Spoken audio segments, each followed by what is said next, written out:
욥이 만난 하나님, 그런 제목으로 하나님의 말씀을 전하겠습니다. 길고 긴 시간 하나님에 대한 물음들을 욥이 던졌고, 또 세 친구들이 던지고, 또 엘리후가 계속해서 하나님에 관한 이야기를 했습니다. 그런데 오늘은 드디어 말씀을 하기 시작을 하십니다. 하나님께서 말씀하시는 것이죠. 욥이 하나님을 만나는 그런 얘기입니다. 롯데 빌딩 123층에 올라가서 전망대에서 우리가 살아가는 동네를 보고 또 주사랑교회가 어디 있나 이걸 내려다보면 잘 보이질 않죠. 전망대에서 바로 밑으로 내려다보는 잠실, 그 사람들은 개미와 같고 자동차들은 성냥갑보다 더 작고 아파트는 모두 다 개딱지 붙어있듯이 붙어있는 것 같습니다. 그런데 그 작은 인간들은 서로 잘났다고 옳고 그르다고 서로 다투고 있는 이런 모습들을 보면 그 123층이지만 참 인간이란 무엇일까? 삶이란 무엇일까? 이런 질문을 던질 수밖에 없습니다. 자, 비행기를 타고 미국을 거쳐 남미를 가는데 하루의 시간이 걸리는 것이 아니라 이틀은 가야 합니다. 그 넓고 넓은 지구에 대한민국은 너무나 좁고 작은 나라인데 대한민국이라는 그 작은 땅덩어리 안에서 벌어지는 복잡다단한 그런 이야기들을 바라보면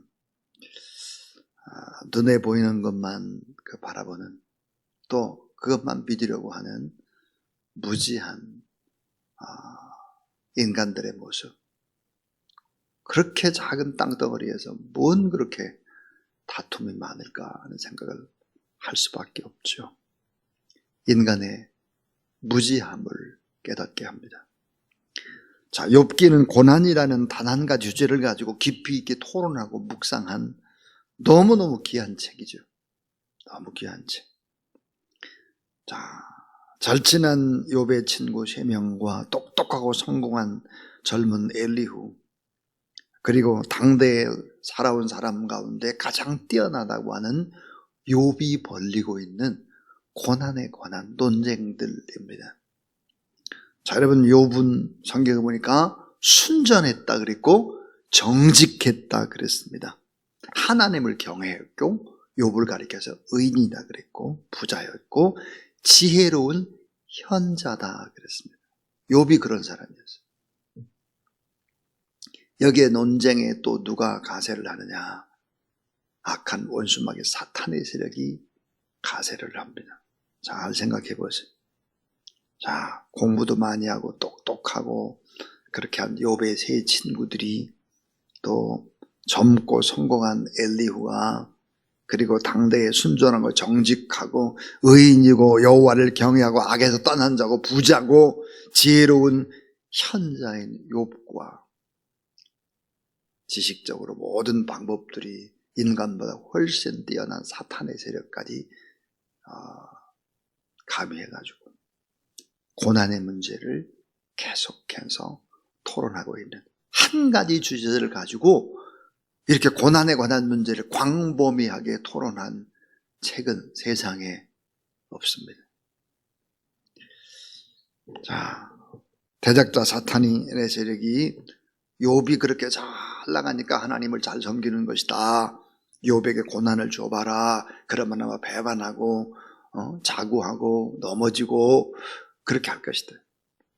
그래서 재산을 상실하게 하고 가족을 잃게 하고 건강을 잃게 하고 지위를 상실하게 하고 위로를 상실하고 아내까지 저주를 받고 이런 모든 것을 다 빼앗아가는, 인간이 겪어야 되는 모든 고난, 지구상에서 다 겪어야 되는 고난을 통째로 다 겪습니다. 이 고난이라고 하는 것은 예수 그리스도가 당하는 고난과 버금가지는 않지만 그러나 그 같은 고난을 다 겪은 것이죠. 인간이 당하는 모든 종류의 고난 앞에 긴 토론, 대결의 장을 펼치고 이제는 드디어 하나님이 말씀하실 차례가 된 것입니다. 하나님께서 오늘부터 말씀을 하시는데 마침내 입을 열어서 말씀을 합니다.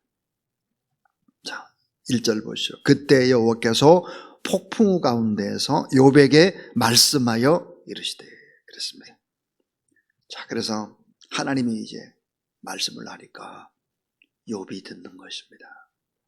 하나님은 어떤 말씀을 하셨을까 하는 것입니다. 자, 첫 번째 하나님이 하셨던 말씀입니다. 그 말씀이 뭘까? 내가 고난받을 때 다 듣고 보았다는 것입니다. 내가 고난받을 때 부르짖는 소리 다 들었다. 다 보았다. 너의 논쟁들 내가 다 알고 있다 하는 것입니다. 자, 1절에 하나님께서 입을 열어 말씀을 하셨다. 도무지 이해할 수 없는 고난, 욥이 당하는 고난, 하나님이 다 보셨고 부르짖는 소리 다 들었고 믿음이 얼마나 있는지 없는지 그 무게를 다 달아보시고 측량했다라고 하는 것입니다. 하나님 앞에 부르짖어 기도해도 응답이 없다고 욥이 너무너무 괴로워했죠. 그 주님이 다 들으셨다는 거예요. 세 친구에 조롱당하는 것도 엘리후에게 무시당하는 것도 다 하나님이 보셨다는 것이죠. 시편 91편 15절에 보면 이렇게 말씀을 합니다. 저가 내게 간구하리니 내가 응답하리라. 저희 환난 때에 내가 저와 함께 있어 저를 건지고 영화롭게 하리라 그랬습니다. 우리가 하나님 앞에 간절히 기도하고 예배드리고 이렇게 할 때 하나님이 이 예배를 받으실까? 내가 하나님 앞에 답답해서 막 부르짖는 기도에 하나님이 정말 듣고 계실까? 응답하실까? 이런 생각을 해서는 안 된다. 오늘 하나님이 말씀하시기를 다 들었다. 다 보고 알고 있다. 이렇게 말씀을 하고 있습니다. 참 중요한 얘기입니다. 중요한 이야기. 저는 종종 사람들과 대화할 때도 이런 얘기를 합니다. 말이 잘 통하지 않을 때 우리의 대화는 하나님이 다 들으셨고 우리의 대화는 기도고 말라기에 보니까 우리의 대화는 하나님이 다 기록하신다. 제가 그런 얘기를 합니다.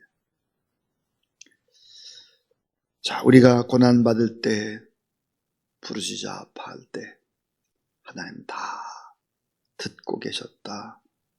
그렇게 말씀을 하고 있습니다. 자, 이제 두 번째입니다. 두 번째는 너의 무지함을 인정하고 고백하고 겸손하라 하는 것입니다. 자, 무지함을 인정해라. 그 무지함은 하나님 앞에 나의 고백을 해라. 그리고 겸손하라 하는 것입니다. 얼마나 아는 척하고 욥도 떠들고 세 친구도 떠들고 엘리후도 떠들고 사탄도 뭐 떠들고 막 다 그렇게 떠들었는데 무지함을 인정하라. 하나님께서는 욥에게 오늘 본문에 보면 이건 뭐 호통을 치는 것입니다. 호통을 치고 뭐나 물어보는 것입니다. 자, 3절을 봐주세요. 3절 보면 너는 대장부처럼 허리를 묶고 내가 네게 묻는 것을 대답할지니라. 내가 물어볼 테니까 너 대답해봐. 그 말이. 자, 하나님의 그 호통이 너무 크고 두렵고 동시에 아름답고 그래서 말문이 막히는 것이 오늘 본문입니다. 하나님이 하시는 질문이 뭘까? 이런 거예요. 내가 땅에 기초를 놓을 때 너 어디 있었어? 내가 바다의 근원에 들어가 봤느냐? 그 바다의 밑바닥을 걸어보았어? 이슬방울을 누가 낳았느냐? 얼음과 서리의 어미는 누구냐? 너 암사슴이 새끼 낳는 것을 자세히 지켜본 적이 있느냐? 독수리가 높은 곳에 집을 짓는 것이 네가 명령한 거냐? 욥, 너는 아직도 전능자와 다투겠느냐? 이 어리석은 자야. 그런 질문입니다. 내가 내 뜻을 알겠느냐? 이 무지한 욥아. 욥기를 중심으로 해서 성경 어느 부분이든 과학적 진술이 많이 나타나고 있는데 이 과학적 진술이 가장 많이 나타나는 책이 어딜까? 욥기입니다. 욥기. 성경에 나타나는 과학적 사실들이라는 책이 있습니다. 성경에 나타나는 과학적 사실들이라는 이 책을 참 많이 읽어보았습니다. 전 정말 이게 사실일까? 이 과학적으로 증명할 수 있을까? 이런 부분들에 관한 책들을 읽기 시작을 했고, 그래서 여러 번 읽었는데, 욥기는 성경에 나타난 과학적 사실들이 가장 많이 기록된 곳이 바로 욥기입니다. 욥기에는 적어도 천문학이라든지 기상학이라든지 수리학, 해양학, 지구과학, 화학, 생물학, 인체의학 이런 것들이 다 들어있습니다. 이런 학문들이 다 들어있는데 이런 학문들이 그럼 오늘의 세계에서 봐서 말도 안 되는 소리냐? 그렇지 않아요. 다 증명이 될 수 있는 것들입니다. 성경이 물론 과학적인 책은 아닙니다. 그러나 성경에 나타난 과학적 사실은 진짜 증명될 수 있었다 하는 것이죠. 그래서 이 성경이 정확무오한 진리임을 알 수 있는 것이죠. 오늘 여기 본문에도 그런 얘기들이 많이 나오고 있어요. 바다에 물이라든지 자연이라든지 바람이 부는 거라든지 이런 부분들이 쫙 나오고 있죠. 내일까지 이어집니다만은. 그래서 오늘 성경은 뭐야? 인간의 무지함을 강조하고 있습니다. 하나님의 섭리에 대한 무지, 하나님의 사랑과 공의에 대한 무지, 다 무지하다. 그러면서 다 알고 있는 것처럼 그렇게 말하지 말아라. 무지를 인정하고 고백하고 겸손해야지. 그렇게만 응답을 주시는 거예요. 소크라테스가 이런 얘기를 했죠. 자기는 자기 자신이 모른다는 사실을 알 뿐이다. 내가 이렇게 무지하고 내가 모른다는 사실을 나는 알 뿐이다. 그랬고, 공자가 이런 말을 했어요. 아침에 도를 들으면 저녁에 죽어도 좋겠다. 참 인류의 스승이신 하나님의 아들 예수 그리스도께서 내게 와서 배우라 그랬습니다. 죽을 때까지 교만하지 말고 겸손히 배우는 자세로 그렇게 살아가라 하는 것입니다. 참 옛날 어르신들이 왜 저렇게 행동을 하셨을까? 예전엔 전혀 이해를 못했는데 시간이 지남에 따라서 알기 시작을 합니다. 그러니까 세월이 지나지 않으면 결코 알 수 없는 것들이 있는 거예요. 젊은이들은 전혀 알 수 없는 진리, 몸으로 느끼는 거, 목으로, 오감으로 느끼는 이런 모든 것들. 왜 아버지는 연세 드실 때 저렇게 행동을 하셨을까? 의문이었던 것들이 시간이 지남에 따라서 제가 이제 자꾸 이렇게 나이가 먹어감에 따라서 의문이 풀려가는 것이죠.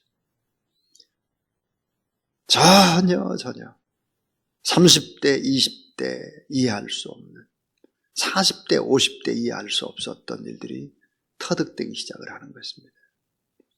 얼마나 교만했나 내가, 이런 생각을 하게 되는 것이죠.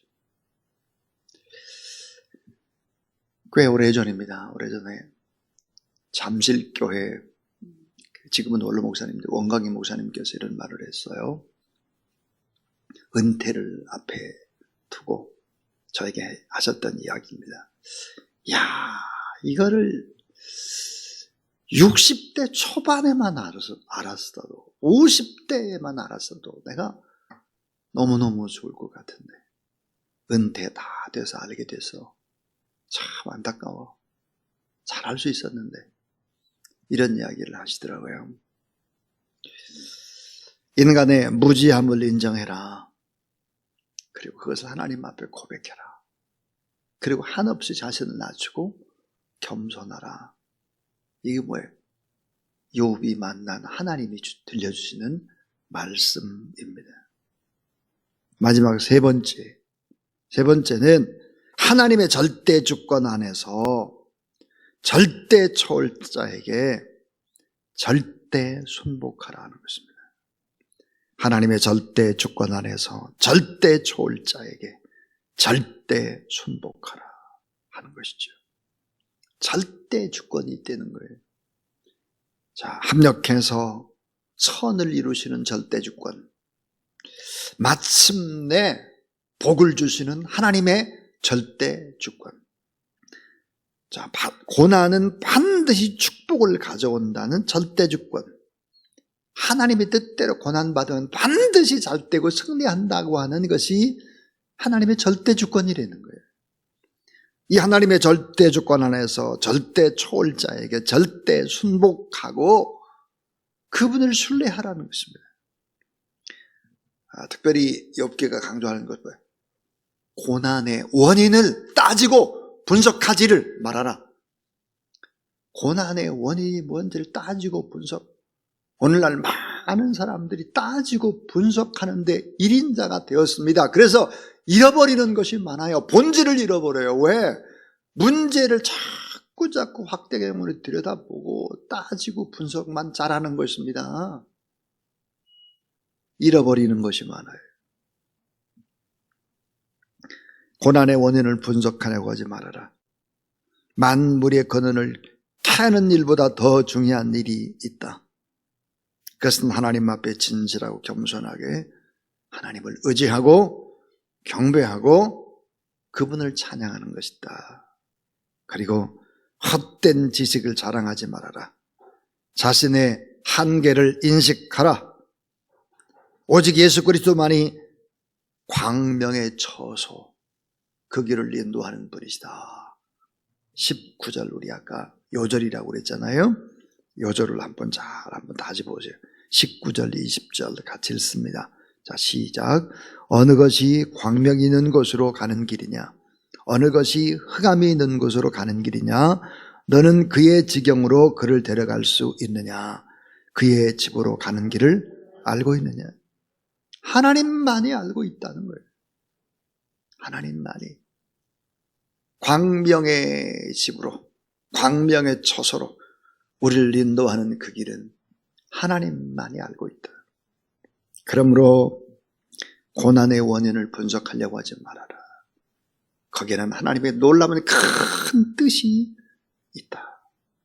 만물의 근원을 캐는 일보다 더 중요한 것, 그 창조자 하나님 구속주 예수 그리스도, 그분을 믿고 바라보고 찬양하고 경배하는 것이 우선이지 분석하고 따지는 것이 아니다는 거예요. 여러분, 분석하고 따지기 시작하면 관계는 깨어지는 것입니다.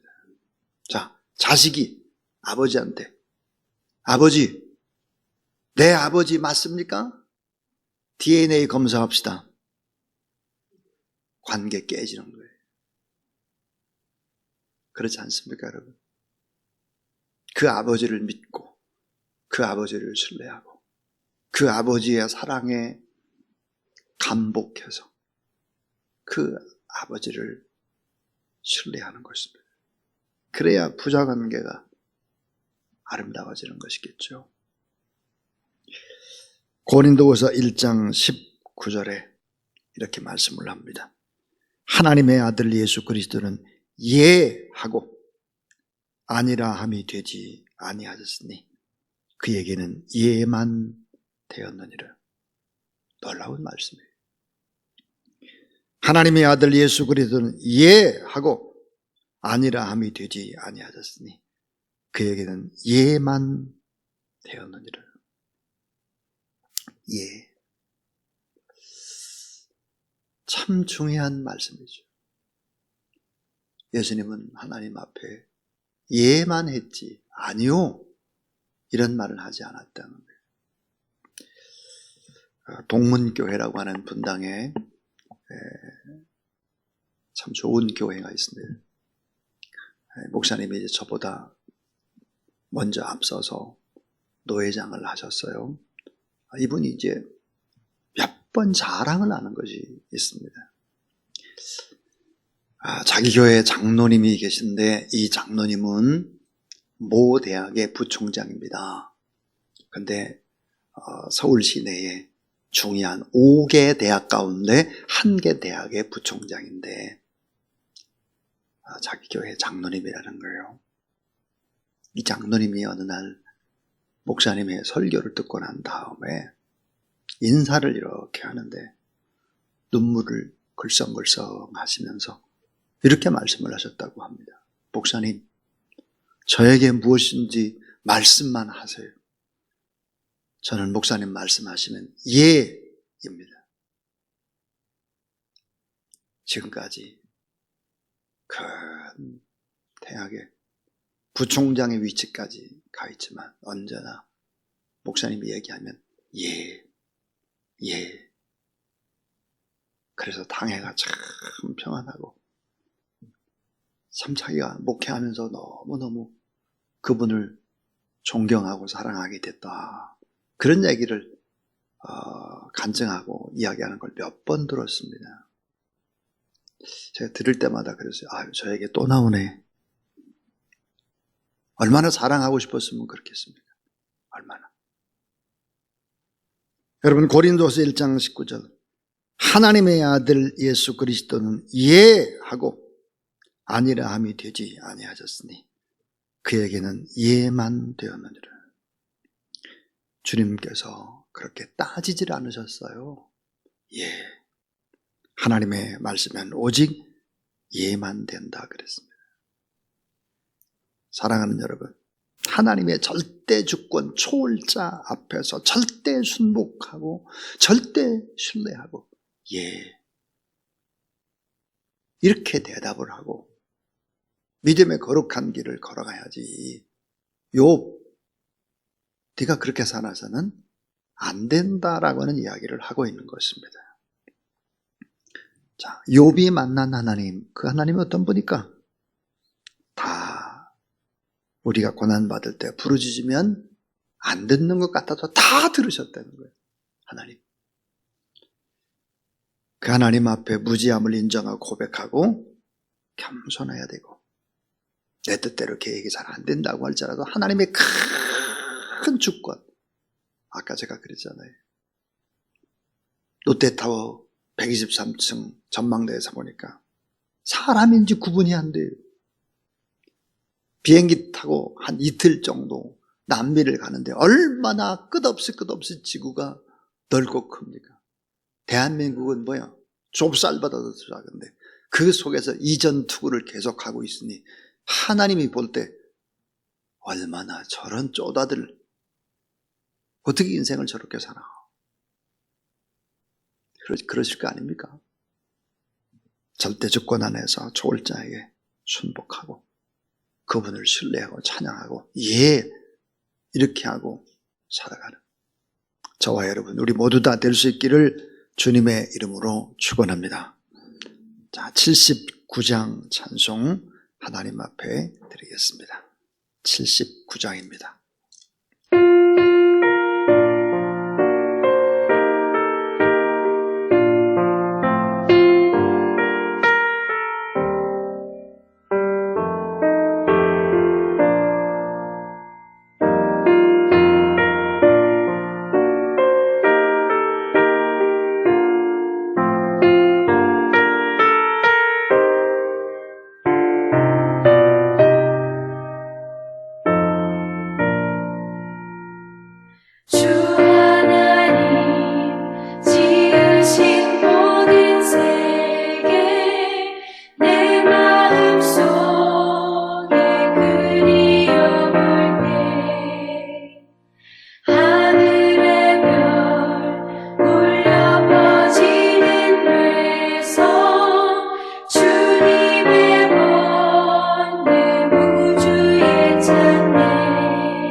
산 골짜기에서 지저귀는 저 새소리들과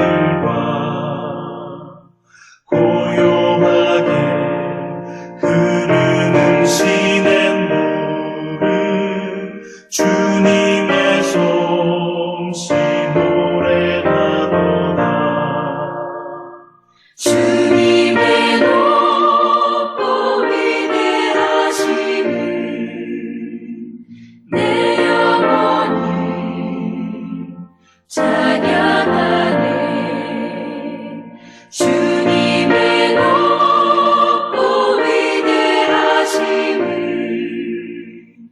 내 영혼이 찬양하네.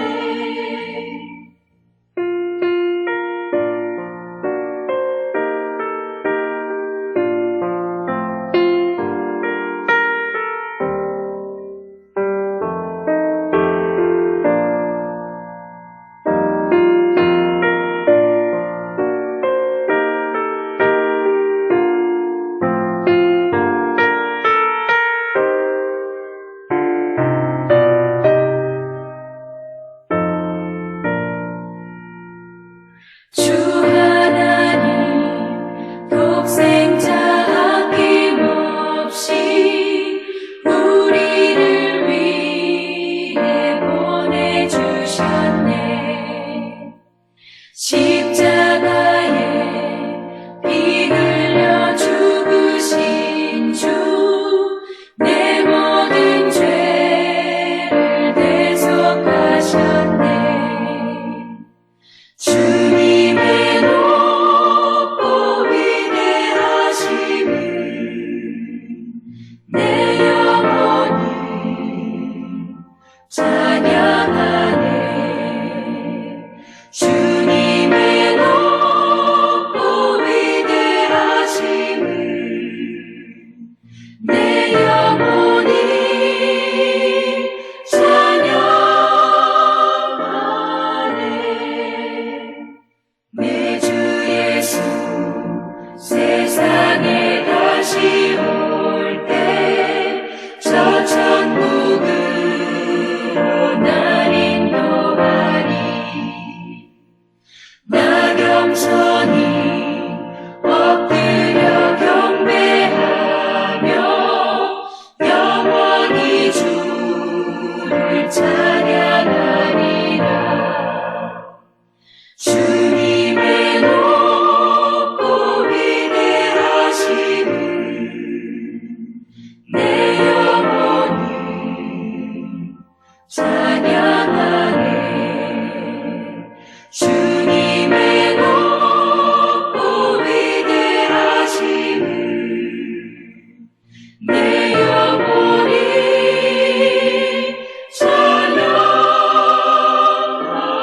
찬양하네. 구주 예수 그리스도의 무한하신 은혜와 하나님 우리 아버지의 무궁하신 사랑하심과 성령의 거룩함과 권능과 능력과 보혜사의 역사하심이 오늘도 하나님 앞에 예배드리고 기도하고 하나님 앞에 간절히 기도하고 하나님의 음성 듣기 원하는 모든 하나님의 사람들 머리 위에 이제로부터 영원토록 함께 하옵시기를 간절히 축원하옵나이다. 아멘.